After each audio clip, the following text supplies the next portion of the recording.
Hi everyone, good afternoon. I hope all of you are doing well and all of you had a good attempt at MICAT 2. So in this session, we are going to analyze the paper, what was the difficulty level, how many questions were there from each of the sections. We'll also be talking about what could be the possible cutoffs because with MICAT it's a bit complicated because it's a combination of MICAT and CAT scores or MICAT and ZAT scores that ultimately matter from the shortlisting perspective. But we'll of course take a shot at guessing what sort of numbers you can expect for this particular year. Okay, so with that, let's get started with the session. And first things first, so MICAT 2 overall, if you look at the structure, there was no change from MICAT 1, right? So from MICAT 1 to MICAT 2, they obviously never changed the structure. It exactly remains the same. So you started with the psychometric test, which unlike last year had 68 questions. So till last year, there used to be more questions, and it was sort of a challenge for a lot of people also to finish the psychometric test. Though it is qualifying in nature, you have to of course qualify it, then only your other scores get considered. So for psychometric, because there were 68 questions, there was ample time for students to finish it, considering there were 25 minutes. The next section, which is the descriptive writing section, which tests your ability to write responses to 4 questions. One of them is the storytelling part. It's a very unique section that is there in MICAT. Again, 25 minutes is what was available to the students. There's no negative marking in this particular section, so you're free to write whatever you want to write. And we'll talk about how they evaluate this particular section. And then you had the aptitude section, which you had 80 minutes. You had 70 questions as usual, 20 questions each in quant, verbal, and the divergent convergent thinking, and 10 questions in GK. So the negative marking is only in the third part, which is the aptitude part of it. For the first two, there are no right or wrong answers for both psychometric and the descriptive writing section. Okay, so for those of you who attempted both MICAT 1 and MICAT 2, it would be interesting to see if you can respond in the YouTube chat as to how many questions were you able to attempt today. In general, also those of you who have taken MICAT 2, just talk about your attempts. If you can share that, it will really help. For those of you who have taken both MICAT 1 and 2, it would be interesting to see whether you found today's test to be slightly more difficult, because that is the sense that I got. So at the center, I got a chance to interact with a lot of students, and pretty much everybody, those who had taken both the tests, said that this paper was more difficult than MICAT 1. So MICAT 1 was found to be comparatively easier. So in section 1, as it was clearly mentioned, you have to attempt all the questions that was given in the instructions. So I hope students were able to do that, considering it's just about 68 questions. In fact, when I started the paper, I think it took me about 8 or 9 minutes to finish the whole of it. So out of 25 minutes, if you're spending, let's say 9, 10, even 12 minutes on this, I think it was easily possible to finish it within that time. And you had some time as break as well, wherein you could have just stayed a bit calm for what was going to happen, right? So you could have better prepared yourself from a mental perspective as to how I'm going to write responses to those descriptive questions. But otherwise, it was a fairly straightforward psychometric thing. Descriptive writing, again, as I said, no negative marking, and aptitude test has that 1/4 negative marking. So overall, I think MICAT 2, again, based on the interaction that I had with students, MICAT 2 was found to be more difficult than MICAT 1, right? So if you look at the overall composition, no change as such in terms of the number of questions and all of that, but just because of the difficulty of the questions, especially in the quant section. So I spoke with students and everybody said that quant was more calculation intensive compared to MICAT 1. And for those of you who are taking only MICAT 2, again, purely from an objective perspective also, I thought it to be sort of a slightly irritating quant where some of the questions were really difficult, some questions were very straightforward. So we'll talk about it as we progress. Now, if you look at the selection criteria of MICA, one key thing to note here is that firstly, when you look at psychometric, right, it is qualifying in nature, which means you have to qualify the psychometric. If you, for whatever reasons, you don't qualify the psychometric, and I have seen that happening, in case that happens, you don't move to step 2, right? So step 1 is essentially the psychometric checking, which is qualifier. Step 2, those who qualify through section A, which is the psychometric, your relative performance on CAT, ZAT, GMAT will be considered. And a minimum cutoff in CAT, ZAT, which is total percentile or GMAT score, shall be considered. Best of the 3 scores is considered. So if you have, let's say, submitted both CAT and ZAT score, they will consider the best percentile that you have submitted. Okay, so don't worry about that. Now, those who qualify based on CATs at GMAT performance as well, their section C will be evaluated. So you have to basically have the psychometric cleared, then your CATs at cutoffs that you need to clear, and then your section C gets evaluated. In section C, what they have written is the section C scores are normalized. The evaluation uses percentile and raw score for each subsection and requires a minimum cutoff. So for each of the subsection, which is basically quant, verbal, the divergent convergent thinking, and the GK, there are sectional cutoffs. What exactly are they the other sectional cutoffs? We don't know that. So till last year, we used to say that if you got a positive score also, that is good enough.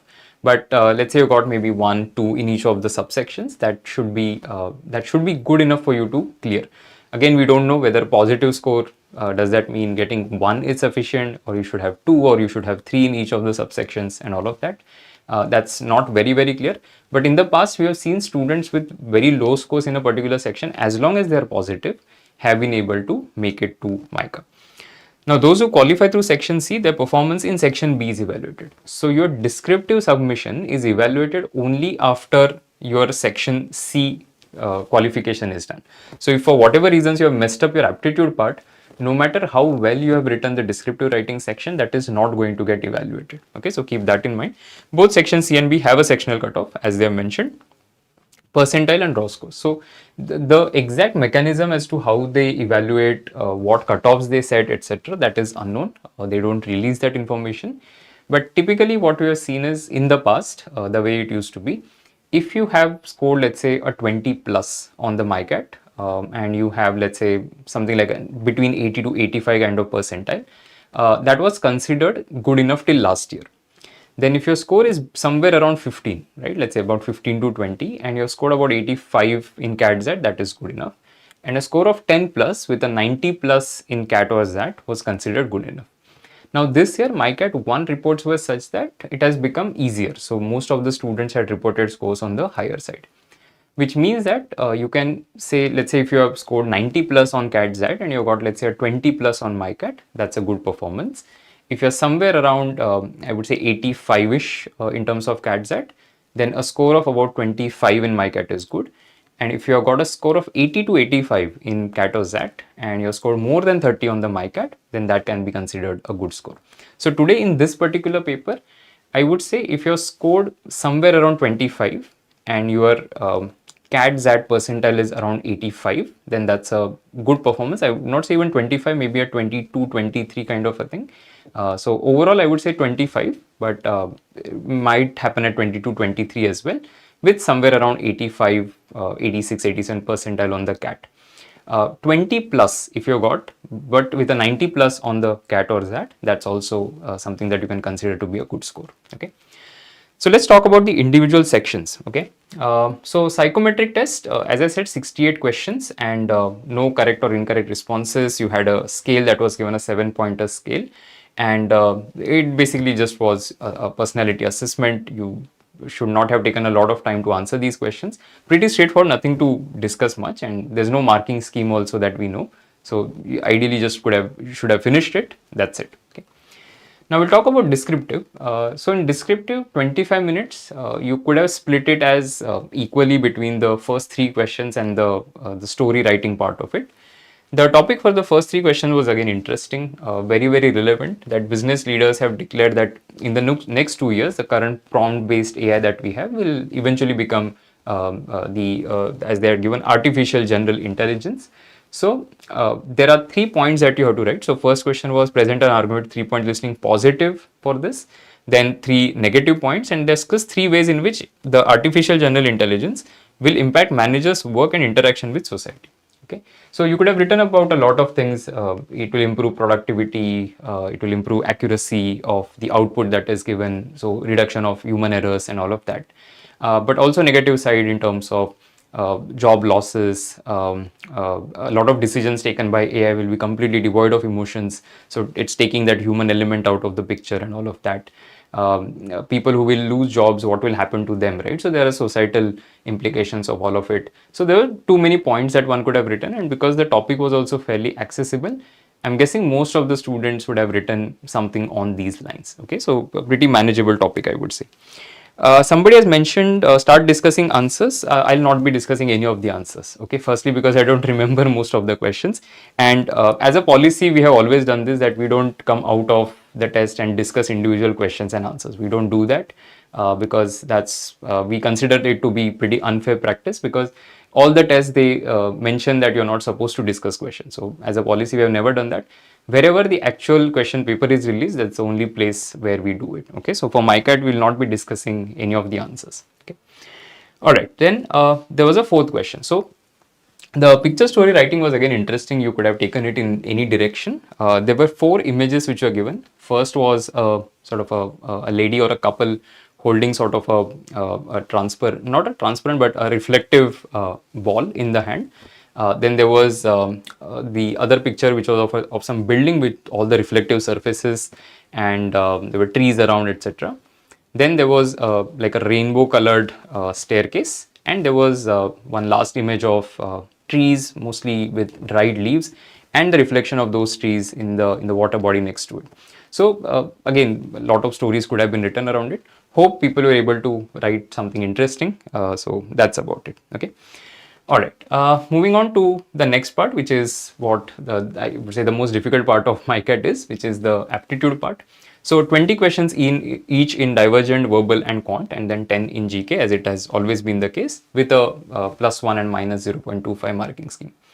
So let's talk about the individual subsections. So we'll start with divergent and convergent thinking. So what again I felt about while taking the test, right?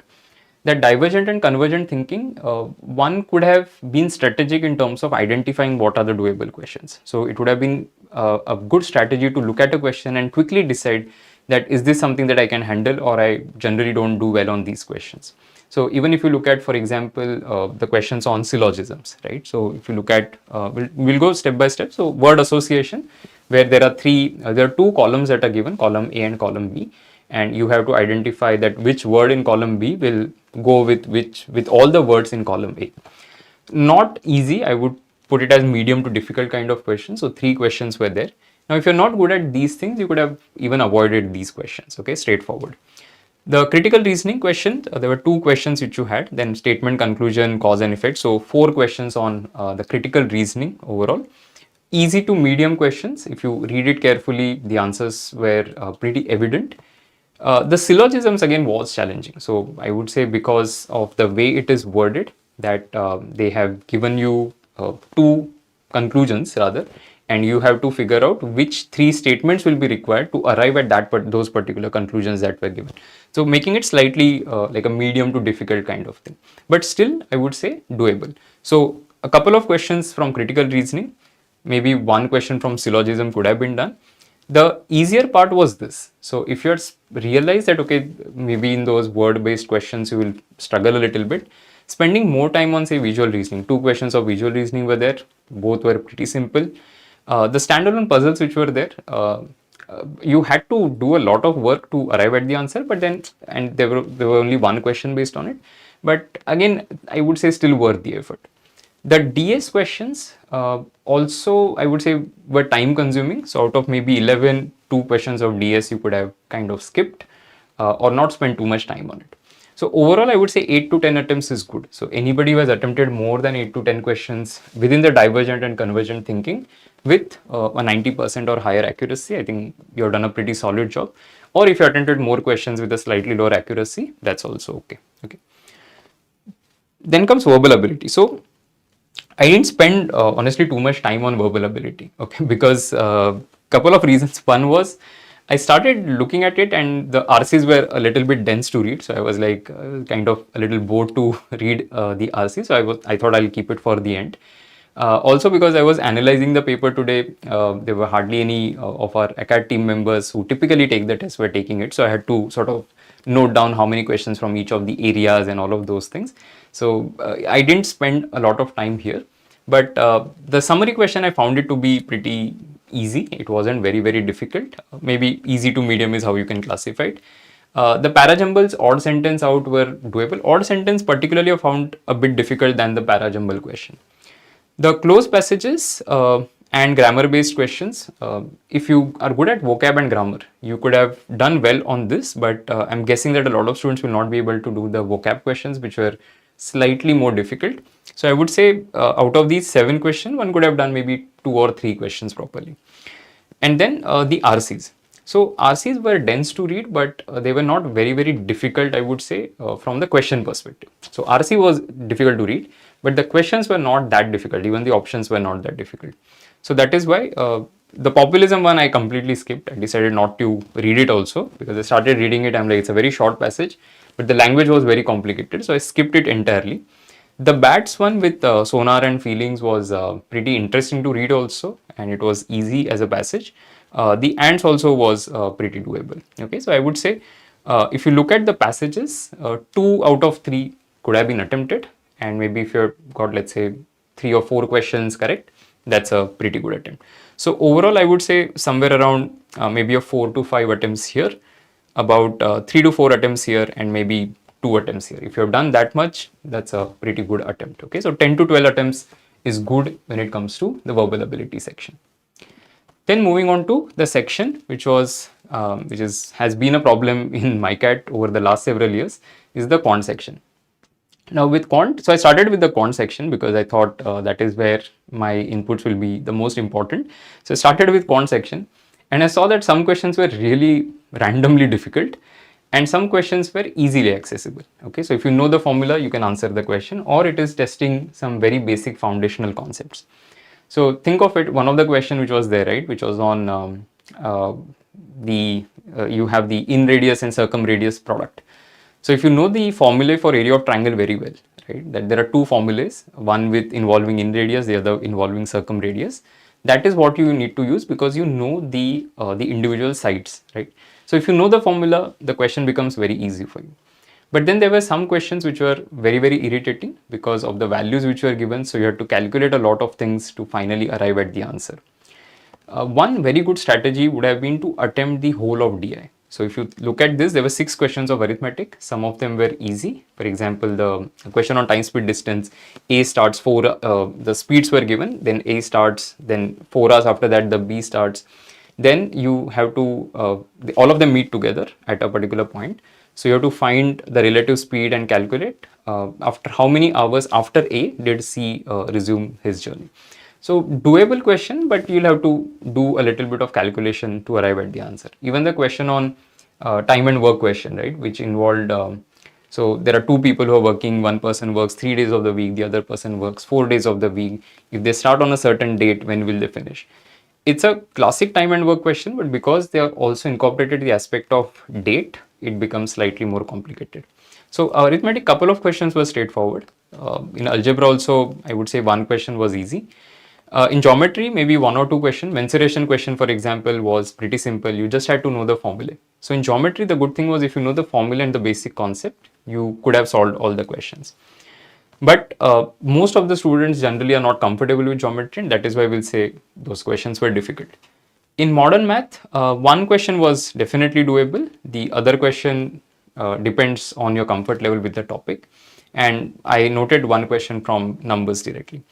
So good strategy would have been attempting DI because 6 questions were there.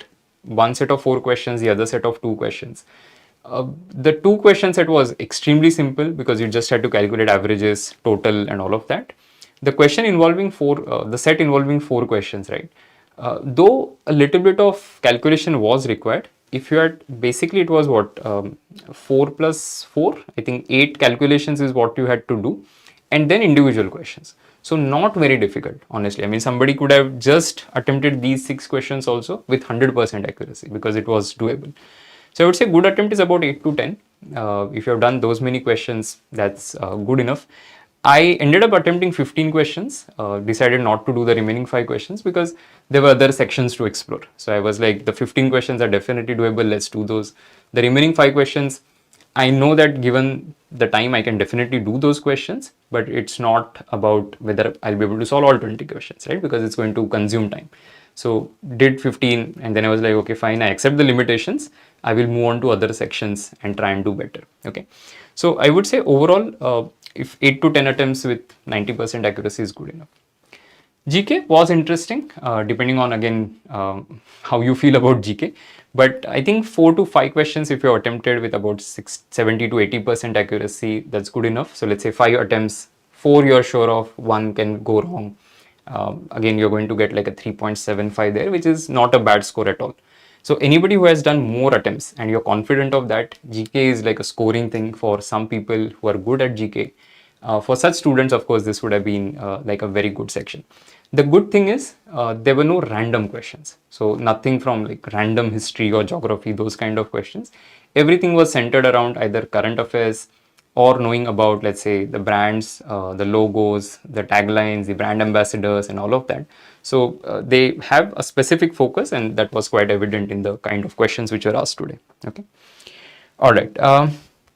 So overall, as I mentioned, if you're expecting to score somewhere close to about 25 with about 85 in CAT or ZAT, I think that's a good position to be in today's paper. If you have scored in CAT ZAT higher than 90, then even with a score of between 20 to 25, you might be able to get a call.